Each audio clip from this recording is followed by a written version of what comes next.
10 జిల్లాల్లో 10 కార్ఖానాలున్నాయి. వాటికి ఒక్కో దానికి చాలా మంది బయట వర్కర్స్ ఉంటారు. ఎవరు ఏ చోట నుంచి ఏ కార్ఖానాకి లడ్డూ పంపారో, ఏ కార్ఖానా నుంచి ఆ లడ్డూ మా షాపుకు చేరిందో తెలియదు. ఏంటక్క కత్తి పట్టుకున్నావు? నందిని చంపేద్దామని బయలుదేరావా ఏంటి? నేను బయలుదేరలేదు లోకి, బయలుదేరిన వాణ్ణి ఆపాను. విజయ్, నువ్వు నందినిని చంపాలనుకున్నావా? నాకు ఒక ఐడియా వచ్చింది.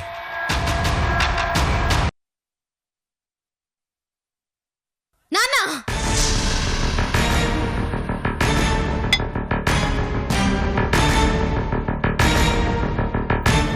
నందిని, ఎందుకు అలా అరిచావు? ఈ ఇల్లు అమ్ముతున్నట్టు పేపర్లో యాడ్ ఇవ్వమన్నాను, ఇచ్చావా? ఇచ్చాను కదా. ఎప్పుడు? నిన్నే.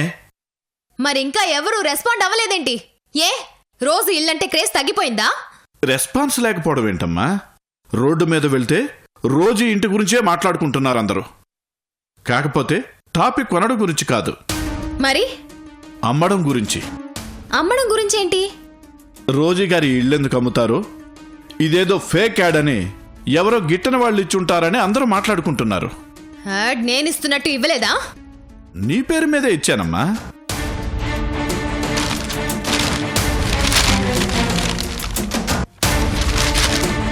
ఇదేనా నువ్వు ఇచ్చిన యాడ్? అవునమ్మా. నాన్న, యాడ్ అంటే కొట్టొచ్చినట్టు కనిపించేలా ఉండాలి, క్లాసిఫైడ్స్ లోలా ఉండకూడదు.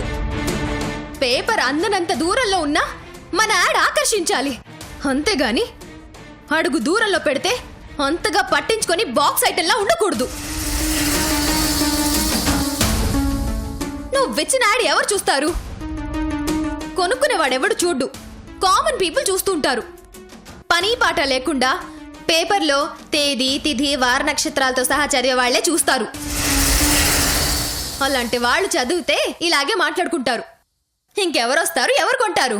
నేను కొంటాను.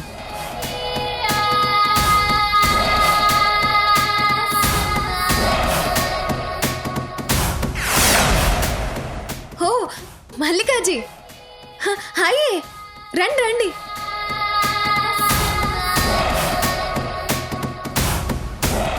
Come sit. Thank you.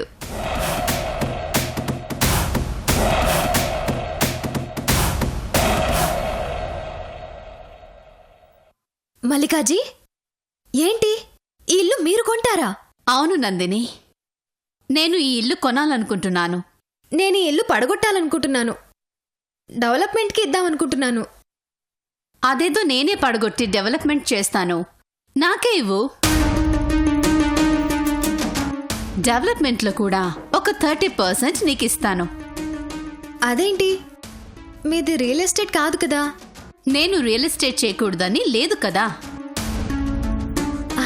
అలా అని కాదు, మాకు ఎప్పటి నుంచో ఇటువైపు కూడా రావాలని ఉంది, కానీ మంచి వెంచర్తో స్టార్ట్ చేయాలని అనుకున్నాం. అనుకోకుండా మీ ఇల్లు దొరికింది. రోజీ గారి ఇల్లు అంటే జనంలో బాగా క్రేజ్ ఉంది. మల్లికా గారు, ఇది నా ఇల్లు. ఓకే, నీ దృష్టిలో ఇది నీదే, కానీ జనం దృష్టిలో ఇది రోజీ గారిది. నందిని, బిజినెస్ మ్యాన్ కి ఓన్లీ బిజినెస్ ఉండాలి. పర్మనెంట్ శత్రువులు కానీ పర్మనెంట్ మిత్రులు కానీ ఉండకూడదు. ఉంటే బిజినెస్ లో ఎదగడం కష్టం. ఓకే, థ్యాంక్ యూ మల్లికా గారు, thank you for your advice. Okay, ఇంతకీ ఎంతకి ఇవ్వాలనుకుంటున్నావు? మీరే చెప్పండి. మార్కెట్ విలువ 3 కోట్లుంది. 3 కోట్లా? దీనికి ఆఫర్ ఆల్రెడీ వచ్చింది, 13 కోట్ల వరకు వచ్చింది. అయితే ఇచ్చేయండి. ఇవ్వలేరు.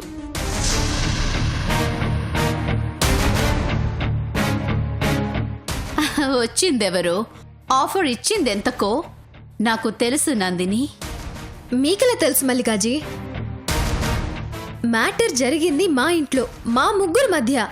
ముగ్గురు మధ్య కాదు, మనసులో అనుకున్నా తెలుసుకోగలగాలి. అదే బిజినెస్ చేసే వాళ్ళ లక్షణం. నేను ఇచ్చింది కూడా మంచి ఆఫరే నందిని. నీకు మార్కెట్ వాల్యూ కంటే ఎక్కువే వర్కౌట్ అవుతుంది. 30% షేర్ అంటే మినిమం 3 times ఎక్కువ అమౌంట్ వస్తుంది. ఏమంటావు?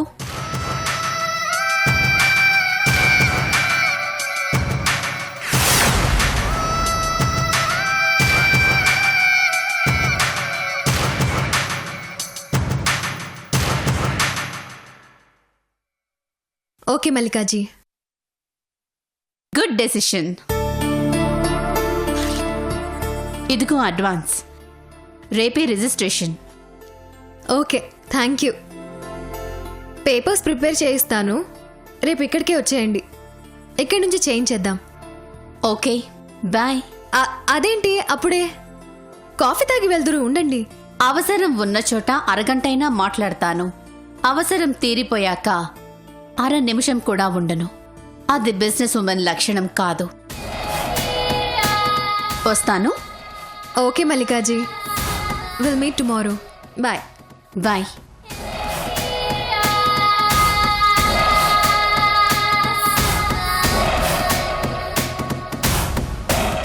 మల్లికని చూస్తుంటే ముచ్చటేస్తోంది.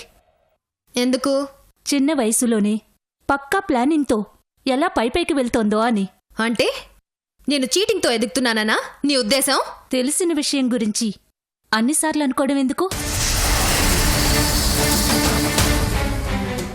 మీ అమ్మ మాటలు పట్టించుకోవడం వేస్ట్ గాని మీ అమ్మకి దాన్ని చూసి ముచ్చటేస్తే నాకు మాత్రం మండిపోతుంది.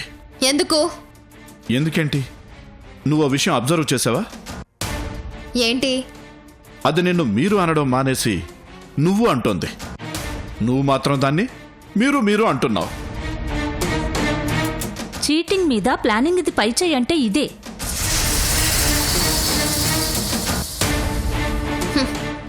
చీటింగు లేదు, ప్లానింగు లేదు.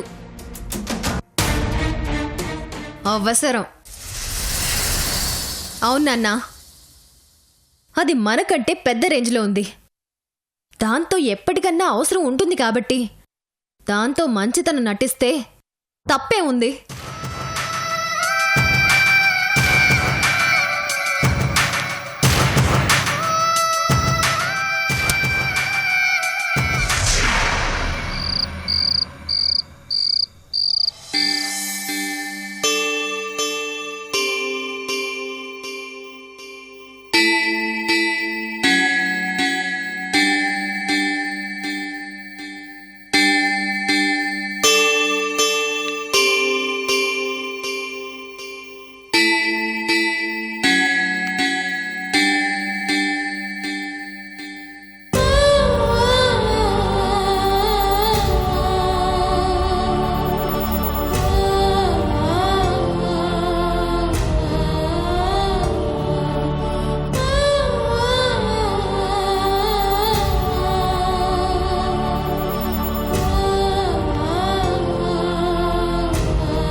విచిత్రాల విధి. రోజీ,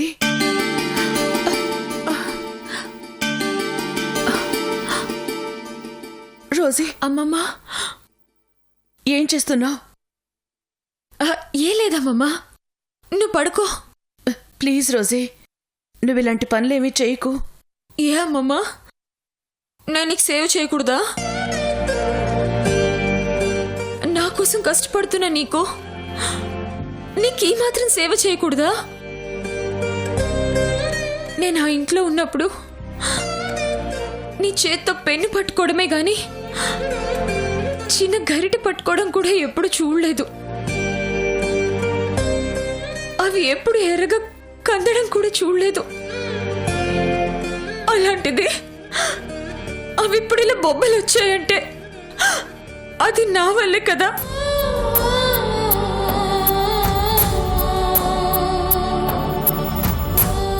కాలికి మట్టి తగలకుండా తిరిగిన నీ కాళ్ళు కటిక నేల మీద తిరుగుతూ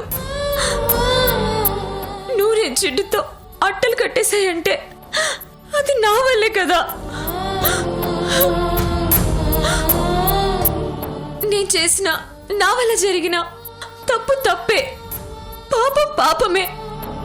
ఆ పాపాన్ని కనీసం కొంచెమైనా పోగొట్టుకొని అమ్మమ్మ. ఏంటి రోజు ఇది? నేనేమైనా చిన్నపిల్లనా నాతో కష్టపెట్టిస్తున్నానని బాధపడిపోవడానికి? అవునమ్మమ్మా, నువ్వు నాకు చిన్నపిల్లవే. ఇప్పుడు మరీ చిన్నపిల్లవి. అందుకే ఏం మాట్లాడకుండా పడుకో. రోజీ, రోజీ, పడుకో. పడుకోమన్నానా? వద్దు రోజీ. చిన్న పిల్లలు పెద్దవాళ్ళని ఎదిరించకూడదు. మా అమ్మమ్మ రూల్ అది. మాట్లాడకుండా పడుకో రోజీ. చా, నిజమా?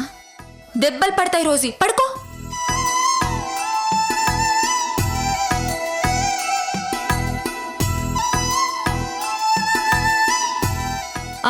అది నేనేం చేసినా చూస్తూ చేయించుకో. ఒక్క మాట మాట్లాడినా దెబ్బలు పడతాయి.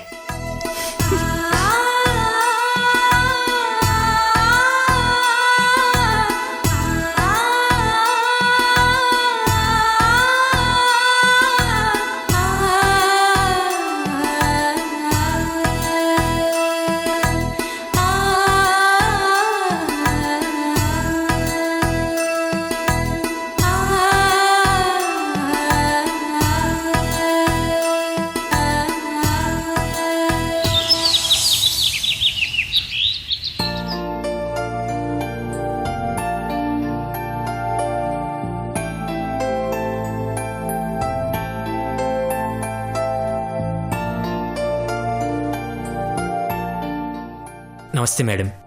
వచ్చేసారా? రండి. ఈ మల్లికా చోప్డా ఏంటి ఇంకా రాలేదు?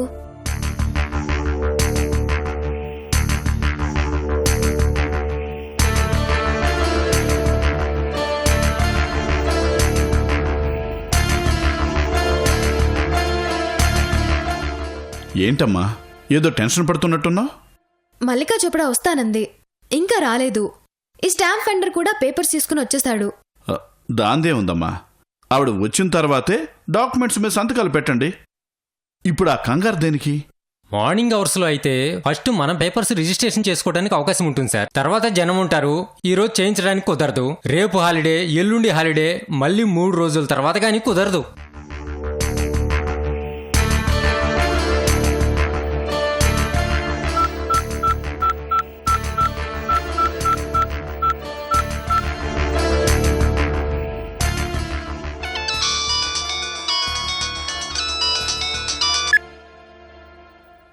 హలో నందిని.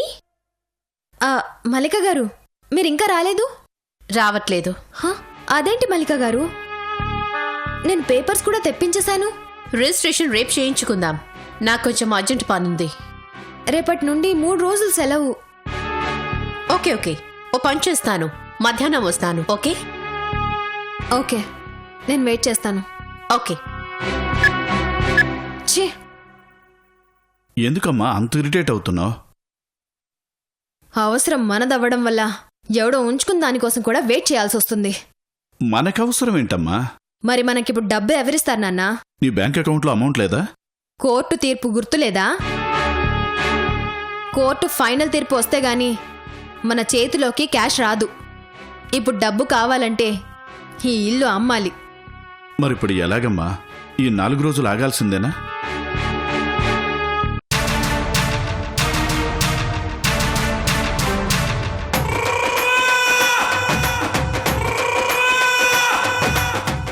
నందిని,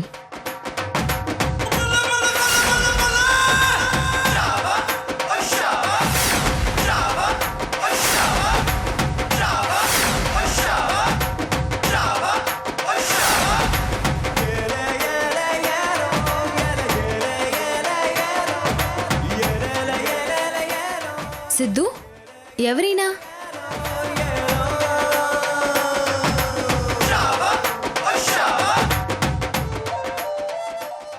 ఈయన విశాల్ సింగ్ అని ఓ ఎన్ఆర్ఐ. Hello hello hello. నాకు అమెరికాలో ఉండగా పరిచయం అయ్యారు. మంచి ఫ్రెండ్ అయ్యారు. ఇక్కడికి ఎందుకు వచ్చారు? ఈయన ఇక్కడ రియల్ ఎస్టేట్ చేయాలనుకుంటున్నారు. ఎస్, ఓ కన్స్ట్రక్షన్ కంపెనీ కూడా స్టార్ట్ చేయబోతున్నారు. ఏదైనా మంచి ప్రాపర్టీ ఉంటే చెప్పమని నాకు ఫోన్ చేసి చెప్పారు. హాజీ. నువ్వు ఈ ఇల్లు అమ్ముదాం అనుకుంటున్నావు కదా, అందుకే తీసుకొచ్చాను. ఇన్ని ఎక్కడో చూసినట్టుందే.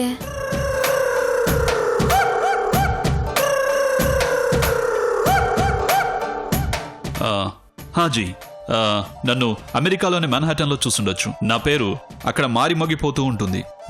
మీరు బహుశా అక్కడే చూసి ఉండొచ్చు. ఇప్పుడు మీరు ఇలా అమ్ముతానంటే ఇప్పుడే మీకు ఫుల్ పేమెంట్ చేసేసి ఈ రోజే రిజిస్ట్రేషన్ చేసుకుని నైట్ ఫ్లైట్కి యూఎస్ వెళ్ళిపోతాను.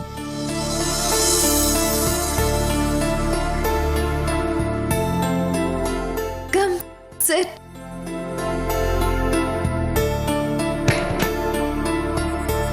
మరి డెవలప్మెంట్ ఎప్పుడు స్టార్ట్ చేస్తారు? 15 డేస్కి తిరిగి వస్తాం. వచ్చిన తర్వాత స్టార్ట్ చేస్తాం.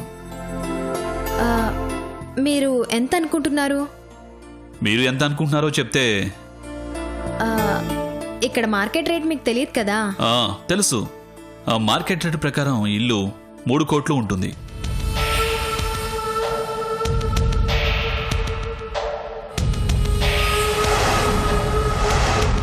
మేమంతా ఎంక్వైరీ చేసే వచ్చాం. కానీ నేను అమ్మబోయేది మార్కెట్ రేట్ కాదు, నా రేటుకి. మీ రేటుకా?